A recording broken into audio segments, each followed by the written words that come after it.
Dikarolo tsa Palamente tse neng di nkuwa e le dibaka tsa tlolo ya molao di ile tsa kwalwa dibeke tse mmalwa ka mora hore mollo o qhome Palamenteng.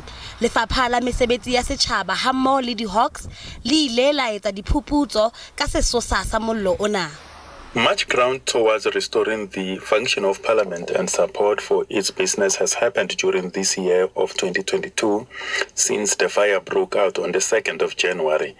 A great amount of time was invested in the multidisciplinary technical expert assessment of the damage caused. Le ha hoja mollo ona o bakile tshenyo e kgolo, e nngwe ya thepa ya bohlokwa e akgang ka hare library ya Palamente e ntse e bolokehile. Le ha ho le jwalo, Palamente e re ketsahalo ena e sentse meralo ya motheo ya technology le kgaso, mme sena se sitisa tsamaiso ya yona. With this provision by the Minister of Finance, we will now be securing a short to medium-term alternative accommodation for the sittings of the National Assembly while embarking on the structural repairs or rebuilding of the damaged National Assembly chamber.